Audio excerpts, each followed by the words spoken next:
The whistle of the train still clung to the air like a ghost, long after the steel wheels had rolled down the track and the smoke had vanished into the wide, cloud-streaked sky. People hurried across the platform in a flurry of movement, voices calling out names, embraces falling heavy with laughter and tears. But amid all that bustle, there was one figure that remained still, perched on the worn wooden boards with nothing but a battered trunk by her side. She clutched its handle so tightly that her knuckles whitened beneath the thin fabric of her gloves. Her bonnet was plain, her dress serviceable but travel-worn, and her eyes were fixed on the planks beneath her shoes. Her name was Clara, and she had come so far believing there would be someone here waiting for her. He had written letters, sweet and careful letters that painted a picture of a new life in the West, of land and a home, of belonging and the chance to begin again. She had read those words so many times on the journey that she could almost hear his voice. But now the train was gone, the depot was emptying, and the space where he should have been standing was nothing but air. The minutes dragged, each one heavier than the last. Families left arm in arm, friends shouted farewells, men tipped hats to women before heading down the road. No one looked her way, and those who did wore expressions of pity, or worse, curiosity that tipped toward suspicion. She could hear the whispers already forming. What kind of girl traveled across states to meet a man, only to be left behind? What mistake had she made that he had decided not to come? She bit her lip to keep from trembling, her pride fighting the swell of despair that rose inside her chest. The depot master passed her as he locked the office door, his keys jangling. He gave her a quick glance, perhaps wondering if she would still be sitting there come morning. He tipped his hat out of courtesy, but his eyes carried no answers. Clara tightened her grip on her trunk. She would not weep here, not in front of strangers. Across the street, leaning against a post with his broad hat tilted low, Sheriff Caleb Rollins watched the scene unfold. He had seen her step off the train, watched her scan the crowd with hope lighting her face, and he had seen the hope dim when no one called her name. Caleb was not a man who often interfered in matters that weren't his own. His life had already been carved deep by loss, and he carried the lines of it in his face and shoulders. 2 winters had passed since he'd buried his wife, yet the silence of his house still echoed like it had been yesterday. He told himself he was done trying to mend what could not be mended. Still, there was something about the way the girl sat so still on the platform, the way she seemed both fragile and determined, that tugged at him. The last wagon rattled away, leaving the street nearly deserted. The sun was slipping low, bleeding orange light across the sky. Clara shifted on her trunk, her bonnet slipping forward as she tried to keep her chin high despite the ache in her throat. It was then Caleb pushed himself away from the post and crossed the street, his boots stirring little puffs of dust with each step. "You've been waiting a while," he said, his voice low, carrying the calm steadiness of someone used to quiet authority. Clara startled, her gaze lifting quickly to meet his. His face was weathered by the sun, his jaw strong, his eyes dark but softened by something she couldn't quite name. She opened her mouth, but at first no sound came. Finally, she whispered, "He was supposed to be here. He wrote me letters. He said he'd meet me at the depot." Her words trembled in the air, and Caleb could see how much it cost her to admit them. He studied her for a long moment. She was young, far from home, and clearly abandoned. He didn't know what kind of man would leave her, but he knew what loneliness looked like, and he recognized the weight of it pressing down on her. "You can't stay here all night," he said. "Come on, I've got a spare room." Clara blinked, shock and hesitation flashing across her face. A stranger's offer could be dangerous, and she knew it. She hugged her letters tighter to her chest, searching his face for cruelty, for jest, for anything that might make her run. But all she saw was a man who carried his own sorrow, and for reasons she couldn't explain, that steadied her. Her voice caught as she asked, why would you help me?" He shrugged slightly, his expression unreadable. "Because you need it." It was such a simple answer, yet it landed heavy in her chest. She hesitated, then gave the smallest nod, rising carefully and lifting her trunk. Caleb reached for it without asking and carried the weight easily, motioning for her to follow. The walk through town felt like walking through a gauntlet. People stopped to stare, conversations dipped into silence, and whispers rippled in Clara's wake. She kept her eyes on the ground, cheeks burning, shame curling in her stomach.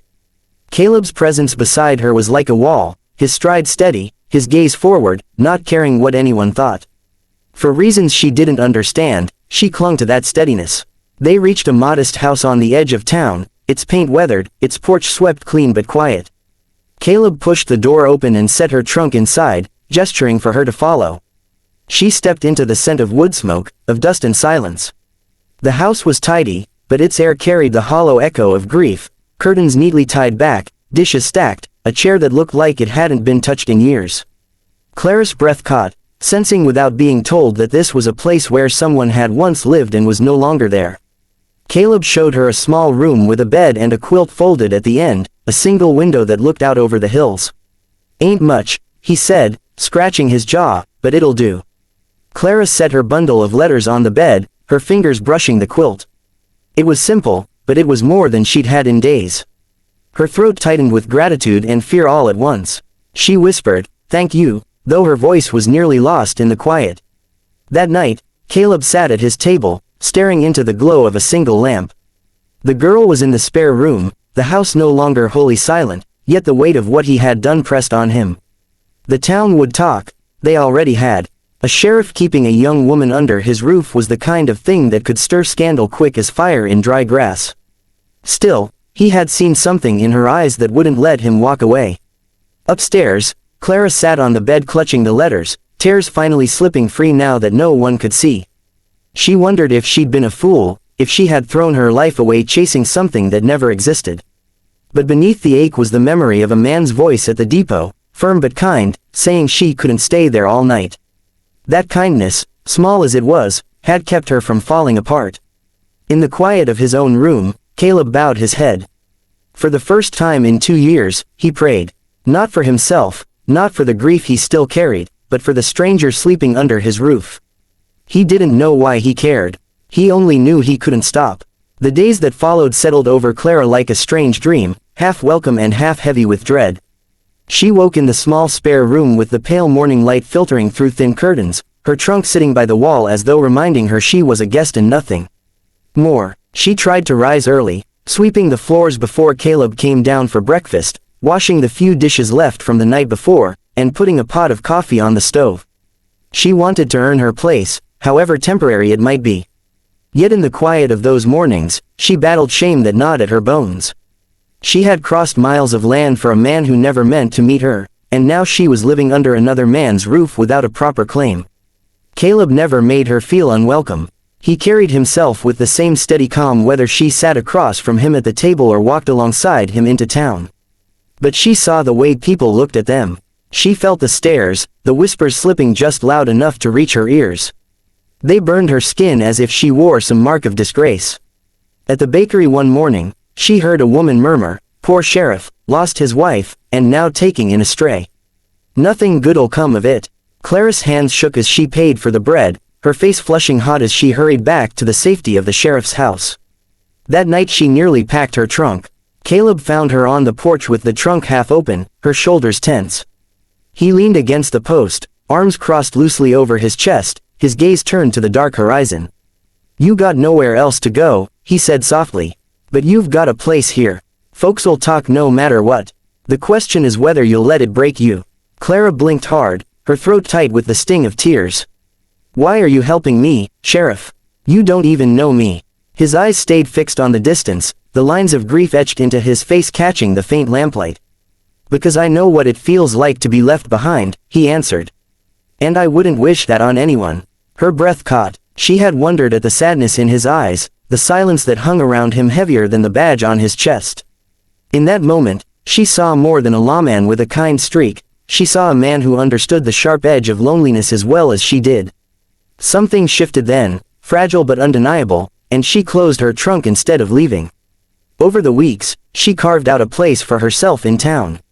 A few families noticed her gentle patience with children, and soon she found herself helping the little ones with their letters in the churchyard on Sunday afternoons. Their eager smiles soothed the hurt of cruel whispers. Caleb began to watch from a distance sometimes, leaning against a post, his face softening when a child proudly showed her a page of shaky handwriting. He never said much, but the pride in his eyes was plain. At home, they settled into a rhythm. Clara cooked more often, filling the house with the warm scent of bread or stew. Caleb mended fences and worked long hours at the jail, returning to find the quiet no longer quite so hollow. Evenings were spent in companionable silence, the crackle of the fire between them. He would polish his boots or clean his revolver while she stitched by lamplight. It wasn't a life they had planned, but it was beginning to feel like one worth keeping. The town, however, did not forget. Some softened toward her, impressed by her willingness to help. Others grew harsher, determined to see scandal where none existed. Clara bore the sting of it each day, but Caleb's steady presence anchored her. When she faltered, he was there with a word or a look that kept her standing. Then, in the gray chill of late winter, a letter arrived. It was addressed in a hand she knew too well, the hand she had once traced with trembling fingers when she believed it promised her a future.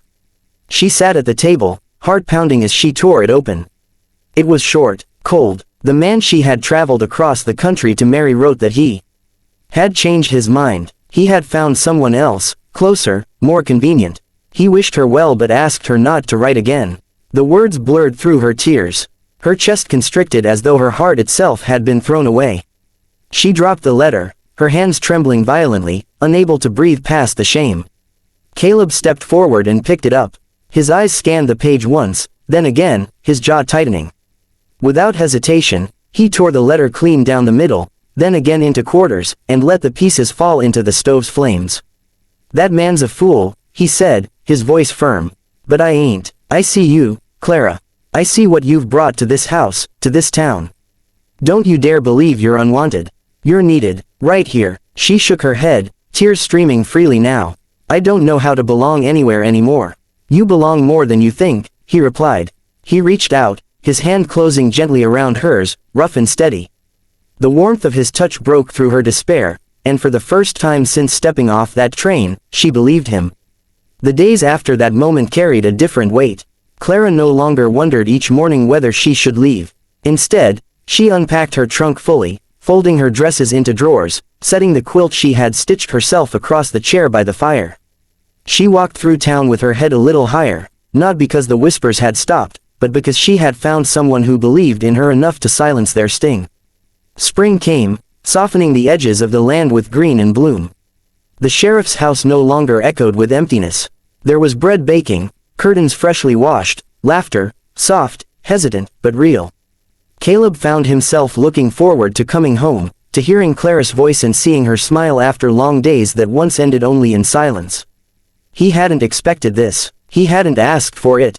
But somewhere between the day no one came to claim her and the day he tore that cruel letter in two, something had rooted itself in both of them.